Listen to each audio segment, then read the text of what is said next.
Friends ನಮಸ್ಕಾರ. ನಾನು ನಿಮ್ಮ ಇಂಡಿಯನ್ ಫಾರ್ಮಿಂಗ್ ಯೂಟ್ಯೂಬ್ ಚಾನಲಿಂದ ಮಾತಾಡ್ತಿರೋದು.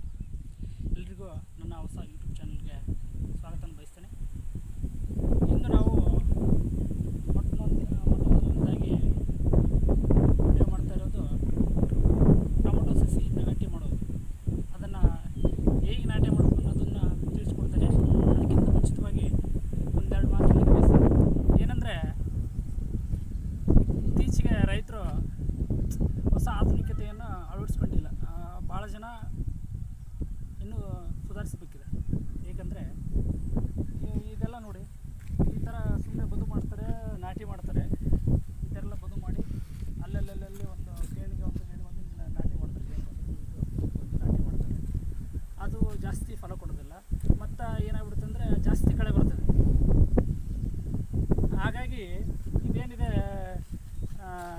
ನಾವು ಡ್ರಿಪ್ ಅಳವಡಿಸ್ಕೊಂಡ್ರೆ ಅಲ್ಲಿ ತೋರಿಸಿ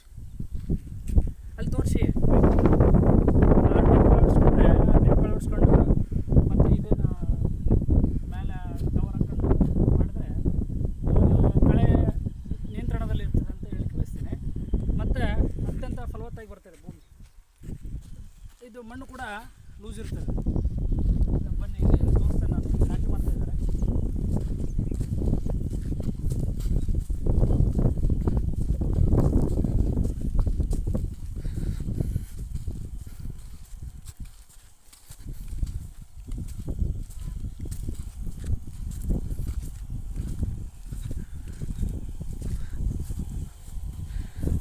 ನೋಡಿ, ಈ ರೀತಿ ಈ ಫೀಟ್ ಒಂದು ಅದು ಆಗಲೇ ಇದೇನು ಡ್ರಿಪ್ ಕೊಟ್ಟಿರ್ತಾರೆ, ಅದರಲ್ಲಿ ಫೀಟ್ ಒಂದು ಹೋಲ್ ಇರುತ್ತೆ.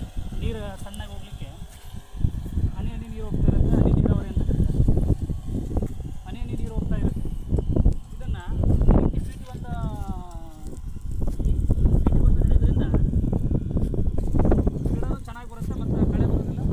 ಅತ್ಯಂತ ಗಿಡ ಆರೋಗ್ಯವಾಗಿರಲಿಕ್ಕೆ ಸಹಕಾರಿಯಾಗುತ್ತೆ.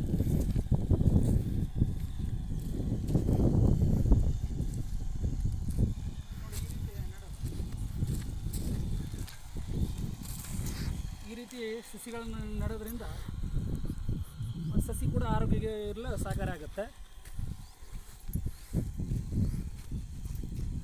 ನೋಡಿ, ಇಷ್ಟೇನಿದೆ ಹೊಲ, ಇದರಲ್ಲಿ ಆಲ್ಮೋಸ್ಟ್ ಒಂದು 1800 ಸಸಿಗಳನ್ನ ನೆಡ್ಬೋದು. ಟೊಮೊಟೊ ಸಸಿಗಳನ್ನ ನಮಗೆ ಉತ್ತಮವಾದ ಬೆಲೆ ಸಿಕ್ಕರೆ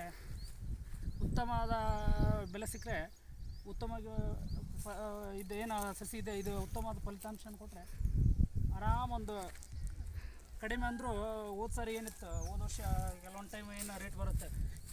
ಈಗ 1 kgಗೆ 100 ರೂಪಾಯಿ ಮತ್ತು 70-80 ರೂಪಾಯಿ ಸಿಕ್ಕರೂ ಕೂಡ ಇಷ್ಟೇ ಹೊಲದಲ್ಲಿ 1 ಲಕ್ಷ ರೂಪಾಯಿ ಬೆಳಿಬೋದು ಅಂತ ಹೇಳಿಕೆ ಬಯಸ್ತೀನಿ. ನೋಡಿ ಫ್ರೆಂಡ್ಸ್, ಇದಾಗಿತ್ತು ಇವತ್ತಿನ ಒಂದು ವಿಡಿಯೋದಲ್ಲಿ ಹೇಳ್ತಕ್ಕಂಥ ವಿಷಯ. ಮುಂದಿನ ವಿಡಿಯೋದಲ್ಲಿ ಸಿಗೋಣ. Bye friends.